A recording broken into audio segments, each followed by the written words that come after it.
We hesitated longer than usual before starting this one, not because it was loud or shocking, but because it arrived already settled, like a decision made years ago and only now being carried out. Some stories don't announce themselves, they just sit there, waiting for the door to open. Her name is Grace Hollowell. She's a lawyer now, not the kind people imagine when they think of victory, but the kind who keeps records straight when no one else wants to look. What happened to her matters because it didn't end when she left home. It waited. This is where she takes over. The receptionist buzzed my desk and didn't hang up right away. "There's a couple here asking for you," she said. "They didn't make an appointment." I slid the file closed and looked at the nameplate on my door, just to ground myself. Grace Hollowell, attorney at law. "What are their names?" She paused. "Frank and Lydia Hollowell." I told her to send them in. The door opened slowly. My father came in first, shoulders rounded, like gravity had finally noticed him. My mother followed, clutching her purse the way she used to clutch my brother's arm. "Grace," my father said. He tested it like it might not work anymore. I gestured to the chairs. "Sit." They sat. The room felt smaller with them in it. My mother spoke first. "We need help." I nodded once. "With what?" She looked at my father. He cleared his throat. "It's Caleb. He's in serious trouble." I opened a legal pad and didn't write anything. "What kind of trouble?" "Felony charges," he said. "Burglary, fraud. They're talking about years." I looked up then. Did he do it? Silence landed hard. My mother's mouth tightened. My father stared at the edge of my desk. From the outside, this was the moment things tipped. Not because of what was said, but because of what wasn't. I leaned back. "You didn't come here to tell me the truth. You came here because you ran out of places to hide it." My father's voice broke. "You're his sister." I stood. "I was. Sit tight. I'll decide what comes next. If you're still listening, you already know why this part matters." The garage smelled like oil and old cardboard. That was the first thing that stuck. My dad stood in the doorway with his arms crossed, blocking the light like he always did when he didn't want a conversation to wander. "Something's missing," he said. Not angry. Careful. My brother Caleb leaned against the workbench, hands in his jacket pockets. He didn't look at me. He kept his eyes on the floor like he was counting stains. My mom stepped closer to me. "The cash jar is gone. And the toolbox." I shook my head. "I didn't take anything." Dad glanced at the broken window. It was cracked from the inside. Clean.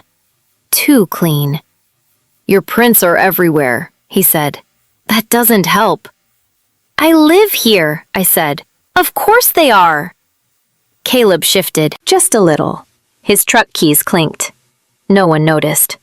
Or they did and decided not to. Mom rubbed her temples. "Grace, please, this isn't the time to argue." "I'm not arguing," I said. "I'm telling you." Dad exhaled through his nose. "Caleb has an offer lined up, real work. He can't afford trouble right now." I stared at him. "And I can." Silence spread out, heavy and practiced. "You're 16, my mother said. "You'll recover." That was it.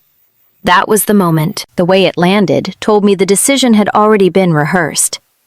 A deputy came later, took notes, asked a few questions, wrote my name down more than once. No cuffs, no charges, just a report and a look that said he wouldn't be back.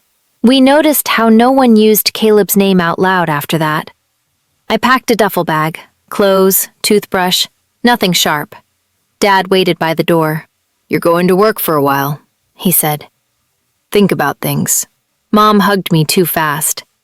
"This isn't forever." Caleb stood behind them, still quiet. We remember the pause before the door closed. Not long, just long enough to register who stayed inside. I stepped onto the porch, bare feet, cold boards. The lock clicked. I didn't turn around. I already knew what I'd see. The deputy knocked once and stepped inside like he already knew the answer. His boots left a thin line of dirt on the floor. He asked my name, my age, wrote both down, asked where I'd been that afternoon. "At home," I said. "Then here." He nodded and kept writing. Dad hovered near the door. "This doesn't have to get big." The deputy glanced up. "It won't, not today." He walked through the garage, looked at the window, the floor, the shelf where the cash jar used to sit. He didn't touch anything. When he finished, he tore the page clean from the pad. "Insufficient evidence," he said. "No charges." Mom let out a breath, like she'd been holding it all night. We noticed how relief arrived faster than concern. The deputy paused at the door. "It'll stay on file. Juvenile incident. Sealed, unless something pulls it back up." Dad nodded like that settled it. Later, the truck idled in the driveway. Dad handed me the duffel. "Missouri," he said. "You'll be working." I climbed in without arguing. The seatbelt was warm. The house went quiet behind us as we pulled away. The farmhouse light stayed on even after we stopped at the gate. Dad cut the engine and didn't get out. "She knows you're coming," he said. "You do what she tells you." I nodded. He handed me the bag and waited until I was out before driving off. No wave, just gravel and taillights. June opened the door before I knocked. She looked past me first, like she expected someone else to be there. "You the girl," she said. "Yes." "Come in." Inside smelled like smoke and animals. Not bad, just lived in. She pointed to a sink. "Wash your hands." I did. The water was cold. "You work, you stay," she said. "You lie, you leave." I nodded again. She showed me a small room, mattress on the floor, one blanket. "Dinner's at 6. Don't be late." That was it. No questions, no curiosity. Later that night, a pickup pulled into the yard. A man stepped out, boots heavy. A sheriff's star caught the light. My chest tightened. I stood in the doorway, heart loud. "She's staying," June said before he spoke. The man glanced at me. "That's so." "Yes." He tipped his hat. "All right, then." We noticed how quickly the conversation ended once someone chose to stand firm. After he left, June set a plate in front of me. Beans. Bread. "You eat what you earn tomorrow," she said. I took a bite. My hands shook. She pretended not to see it.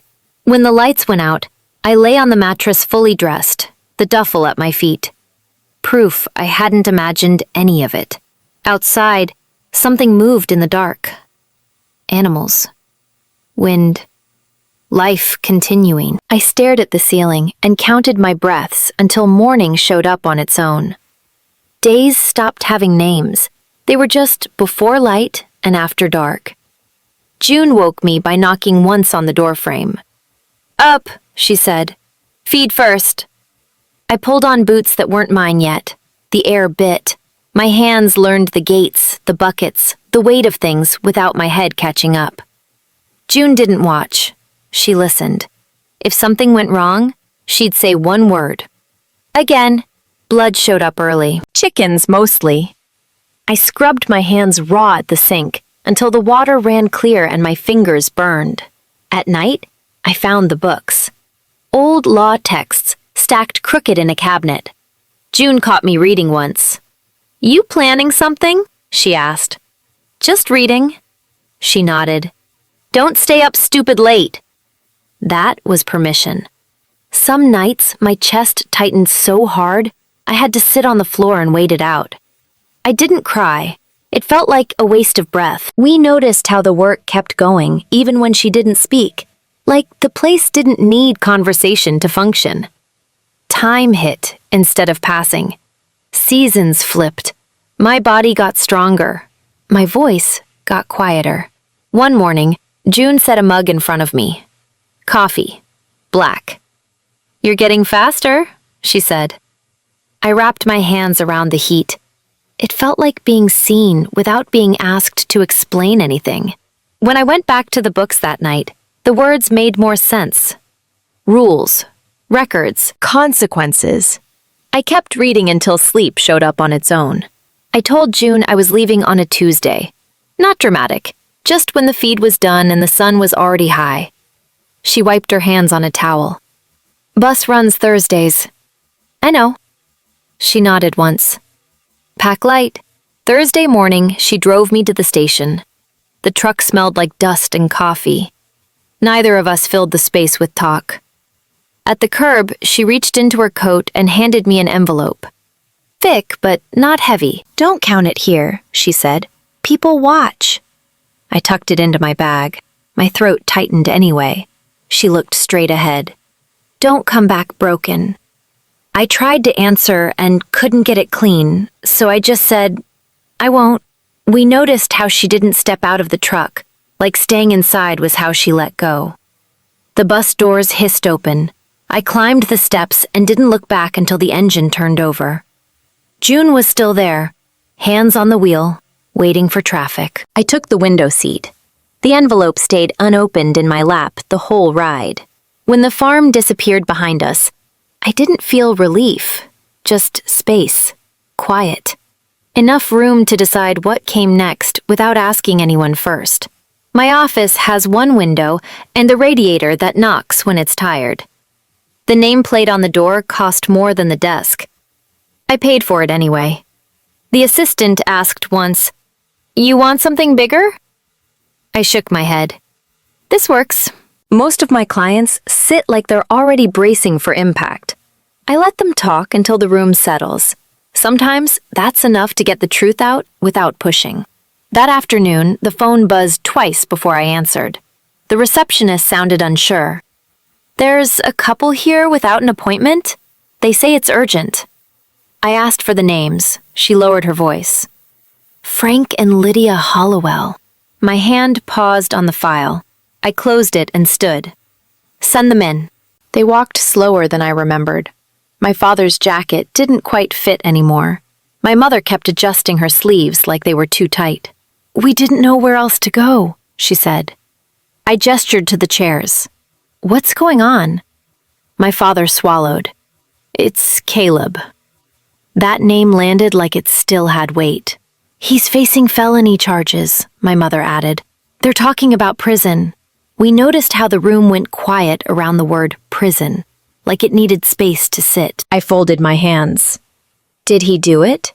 Neither of them answered. I nodded once. Then listen carefully. If I'm involved at all, it won't be the way you're hoping. I took out a legal pad and turned it sideways. Not to write, just to slow the room down. My father leaned forward. We'll do whatever you need. My mother nodded too quickly. Anything. I looked at them, then at the door, then back. This isn't about need. It's about record. My father's brow tightened. What does that mean? It means the truth goes on paper, I said. Signed, notarized, no editing. My mother's hands started twisting the strap of her purse. Grace, please. This is family. I kept my voice even. Family is why this has to be clean. I slid a single page across the desk. You'll submit a sworn affidavit. You'll state that you blamed me for the garage theft when I was 16. You'll state that you sent me away knowing I wasn't responsible. You'll consent to unsealing the juvenile incident report. My father stared at the page. That could reopen things. Yes, my mother whispered. It would shame us. I nodded. That's the point. Silence pressed in. My father's jaw worked like he was chewing on something hard. And Caleb. If I take the case, I said, I represent him ethically. No games, no pressure on witnesses, no stories. My mother's eyes filled. You're asking us to destroy the family to save him. I didn't answer right away. I waited until the room stopped shaking. I'm asking you to stop asking me to carry it. We noticed how the word carry landed, like it had been there the whole time. My father picked up the pen. His hand shook. He set it down, picked it up again. If we do this, he said, you'll help. I'll do my job. He signed. My mother followed, slower. I gathered the pages and stood. I'll be in touch. As they reached the door, my mother turned. Will you ever forgive us? I held the files to my chest. This isn't about forgiveness. If you're still here, stay with me. The next part doesn't rush. Court ended the way court usually does. Chairs scraped, papers stacked, voices dropped to a professional hush. Caleb was led out without looking back. My parents stayed seated, like the room might change its mind if they waited long enough. Outside, my mother reached for my sleeve, stopped herself. That was new. I hope you're okay, she said. I nodded once. It was true enough. That night, I packed the office in quiet pieces. The nameplate came off the door. The plant went to the receptionist. I left the desk where it was. It had done its job. I called June on the drive out of town. She didn't ask for details. You good? She said. I am. She let that sit. Then, that matters. We hung up without stretching it. The new place is smaller. Different street. Same work. When people sit across from me now, I notice how often they wait for permission to speak. I don't rush them.